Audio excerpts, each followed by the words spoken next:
Class, Adam Ward here. This is the first of what will be, I think, 3 lecture recordings about lift and drag as we start to think about external flows, meaning an object moving through a fluid as opposed to flow in pipes where it was a fluid moving inside of an object, or internal flows. So in this first video, I'd like to review learning objectives for this lecture of class. You'll be able to differentiate between form drag and friction drag, estimate drag coefficients, and discuss some real-world applications of how we control boundary layers to our advantage as a species. And so I want to start us off just with one slide of motivation here. We all have had the experience that a fluid moving around an object, or ourselves moving through a fluid, generates forces. You might think of that like the wind turbines you see on the bottom left of the screen, or the hurricane damage that we've seen in the right-hand side. Similarly, picture riding in a car, your hair is blowing back, you can put your hand out the window and feel the wind pushing against it. Those are all forces that are being generated because of the interaction between a moving fluid and the object that it's going around, or an object that's moving through a fluid. And so that's what we're going to talk about today, is sort of why those forces arise and how we can calculate what those might be. And I want to start us on this by thinking about drag forces and lift forces. So you can see we've got a beautifully drawn biplane, or I guess fixed wing plane here. That's an airplane in black moving through the air, so the airflow is moving from left to right in this diagram. And as this happens, there are 2 kinds of forces that are going to exist. We're going to get lift forces. This is what allows an airplane to fly. We create a net upward force with the air moving over the wing. And there's similarly a drag force that's opposing the motion, right? And so the power that this airplane has to be sufficient to overcome the drag to move forward, and to do so fast enough that you can generate lift to move in the vertical. Now, if we zoom in just on the wing, those lift and drag forces still exist. And in fact, we could even zoom in to some small section on the wing. And on that small section, there should be a net lift force, and there should be a net drag force, which may or may not be perfectly perpendicular to the surface. And so that's something we'll have to deal with later in our derivation, is the directionality in all of these. Now, to try to get our head around what happens when fluids are flowing around an object, I want you to consider the 2 simulations that are shown for you on the top of the screen here. You can see what I've done is visualize the flow field with the blue arrows and some of the streamlines with red. And on the left-hand side of the screen here, this is flow. So picture that we're looking down from plan view on a cylinder. So a green cylinder, we're seeing the top of it. And when that cylinder is just sitting there, that flow separates in a nice symmetrical pattern and goes around the cylinder. And so in that case, it's not that there aren't forces being generated, but those forces are offsetting one another. They're equal and opposite. On the other hand, the image on the right shows the flow field that gets generated if that cylinder is slowly rotating. And so picture that cylinder rotating as the red arrow on top of it now shows. And what that asymmetry does is it actually pulls fluid with it. So you're taking fluid that would have gone sort of underneath the cylinder, and you're pulling it now over the top, right? So you're capturing these additional streamlines. And what happens is, at the top of that cylinder, the direction that the cylinder is rotating is the same as the velocity. So they're working together, and you've actually got a faster velocity over the top than you would when the cylinder was sitting still. So the top velocity that I've circled in blue is actually bigger on the right-hand panel compared to the left-hand panel. In contrast to that, on the bottom side of that cylinder, the cylinder is going in the opposite direction of flow. And so what you've actually done there is you've got a much slower velocity than you had in the left-hand panel.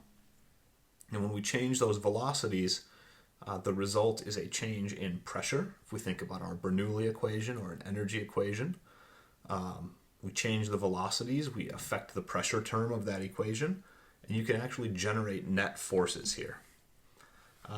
And this is true to the point that it's been proposed as a design or an alternative to traditional ships. So this is a prototype of what was called the Flettner rotor ship. You see those two really large cylinders that are sticking up. And the idea was you're going to run an engine and rotate these giant cylinders very slowly. And what that rotation of cylinders is going to do is essentially grab the air on one side and create a net forward motion. Now you might notice you don't see Flettner rotor ships all over the earth at present. It's not a hugely efficient design, although the cruise industry and the shipping industry, as they seek to improve their efficiency and reduce their environmental impact, are actually looking at this. For example, if you're venting exhaust gases, can you use those gases to spin a cylinder and actually gain a little bit of forward thrust by doing so? So the Flettner rotor ship never took off in a major way, but the concept's not forgotten. Perhaps an example you might be more familiar with if you're a fan of baseball, what we're talking about here is 100% the reason that a curveball curves. And so if you've got a curveball, so this is a pitch where a pitcher intentionally rotates the baseball. That rotation is shown with the purple arrows on the screen. What happens down at the bottom of the baseball in this diagram, the direction of rotation is the same as the direction of airflow past the ball. And so you get this slight acceleration. So velocity goes up, which means pressure goes down on that side of the baseball. On the top, shown in green here, the baseball is rotating one direction and the airflow is going past it the opposite direction. So the result is that you get a net reduction in the velocity term and an increase in the pressure term. With lower pressure on the bottom and higher pressure on the top, you get a net force in the downward direction on this diagram. And so a curveball actually curves or bends its trajectory toward that low pressure side. So there's a perhaps impractical application, but one that can make you a lot of money if you can throw a baseball that way. So this concept of controlling spin and controlling the way that an object is interacting with fluid flow has lots of different applications. Okay. So the first thing that we're going to look at is what's called friction drag. And so if we consider an element with area dA, so imagine we took a surface and we've zoomed in on some tiny incremental element of it with area dA. That's going to have some pressure force, and of course we can calculate that. The force due to pressure would be the pressure P multiplied by the area, and it's going to have some shear force, and that would be the shear stress tau multiplied by that area. And that little element that we just analyzed might be part of something larger, so an airfoil, for example, or a cross-section of an airplane wing, where you're going to have shear stresses all the way around this thing. And you're also going to have pressure forces. And remember, those pressure forces are always going to be pushing onto the object from both above and below. And so I've tried to depict in red sort of higher pressure at the leading edge versus the tail, changes in pressures above versus below. So everywhere around that object, we've got both shear forces and pressure forces. And so what gets a little tricky here is that pressure is perpendicular to the surface. And so let me actually write this. So pressure perpendicular to the surface, and our shear stresses are always occurring parallel to the surface. And now, in contrast to those, right? So those are defined relative to the surface. We previously defined lift and drag based on these orthogonal dimensions, right? Lift shown in purple here, lift being perpendicular to the flow field and drag being parallel to the flow field. So these get a little bit complicated then. How do we take the pressure and shear forces and assign them values in the lift and drag space? And so in order to do that, what you've got to do is use your components.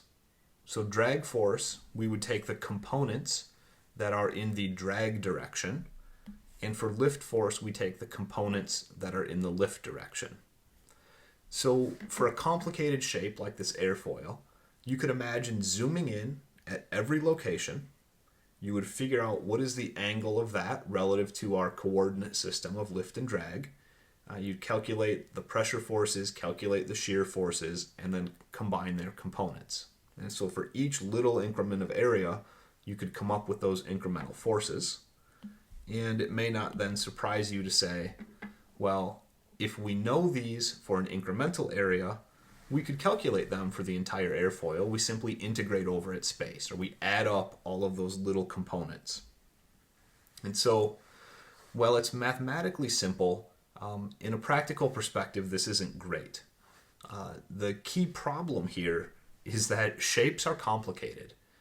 Our ability to actually subdivide that shape, calculate all of those incremental forces, and then add them back together makes for a difficult mathematical problem. If you've got easy idealized shapes like circles, ellipses, rectangles, triangles, this is doable. When you get to real shapes or biological shapes, this gets much, much more difficult, right? You've got to be able to describe that shape with a function that you can differentiate and integrate. And so rather than deal with that, what we've done is through a combination of dimensional analysis and modeling, so topics that we've covered in this class, what we've done is essentially compress all of that complexity into a pair of equations. One for drag force, shown in orange, and one for the lift forces, shown in purple. And you'll notice core to these is these empirical coefficients. So these would be called a drag coefficient or a lift coefficient. So the reason I wanted to go through this is that I wanted you to see that these coefficients are including elements. They're including elements that have to do with the pressures and elements or forces that have to do with those shear stresses, right? So it's a combination of those two that ultimately contribute to these coefficients. One more quick note here. If we're interested in drag, and so drag forces being those that are in the direction of the flow, the A in that equation is the area that the flow sees. So you've got to picture yourself looking in the direction that the flow path or that the flow is going, and the area you use is whatever would be the two-dimensional projection. And so I'm using this image of a bicyclist to try to illustrate that point for you. Right? If it's drag, you're interested in the frontal area. What would you see if you look in the direction of flow? If you're interested in calculation of lift forces, then that area is the planform area. And so that's the area that you would see if you looked orthogonal or perpendicular to the flow. Okay, so that was a little bit on how we deal with drag and lift in a really idealized case. And so if you consider the top half of this slide for a moment, what I'm trying to show you here is a green plate. We've put it in a flow field indicated by those gray arrows. And shown in red then are drag forces that are arising due to shear stress. Right? So as that fluid flows past the object, we generate shear forces parallel to the object. I'll contrast that with the plate on the bottom of the screen. So same plate, same flow field. All I've done is turn it from being parallel to perpendicular. Right? And when we do so, you absolutely still generate drag forces. And they exist along the surface of that plate. And you can see on the upstream side or the left-hand side, they would be in the upward direction, and on the right-hand side in the downward direction. So if the only thing happening here was those drag forces arising from shear stress, this plate wouldn't move. There would be no net force on it. Right? And the reason we know that is because every up arrow is offset by an equal and opposite down arrow in this case. And so at this moment, hopefully your gut is starting to say, well, that's not my experience, right? So for example, I've stuck my hand out the car window before, right? Which is functionally a plate that is perpendicular to the fluid moving past it, right? And when I stick my hand out the car window, it tries to be, there's a force generated that tries to pull it backwards. If I hold a flag out the window, there's a force generated that pulls that flag backwards. And so that shouldn't be the case if you only have these shear stress forces. So the question is, what's happening, right? Why is this not enough to describe our world?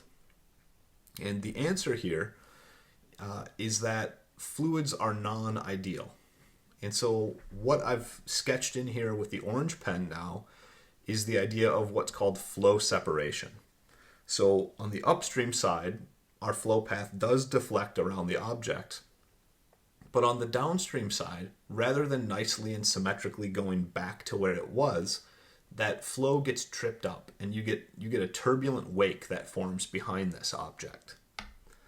Now, the effect of that turbulent wake is that on the upstream side, so the palm of your hand if you put it out the car window, you have a zone of high pressure, like a stagnation point, right? But on the back side of your hand, you don't have an equal pressure pushing back. You have a bunch of turbulence. You've lost energy, so you have a low pressure on the back side. So the result of that pressure differential is a net force that would try to pull that plate along with the fluid. And so we do have drag forces, and those drag forces arising due to shear stress are called friction drag.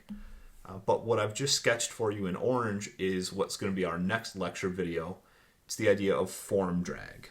And so that form drag is what happens when flow basically doesn't behave itself in a perfectly symmetrical way, and instead we add this new property of turbulence and flow separation that causes pressure differentials. Those pressure differentials lead to forces. So we've got two kinds of drag to consider: friction drag, which is all about shear stress, and form drag, which is all about flow separation. And so in our next lecture video, we're going to take a look at form drag, why it happens, some of the effects of it that we see at the macro scale, and how we can deal with it in calculations. All right, thanks for sticking with me all, and I will see you in the next video.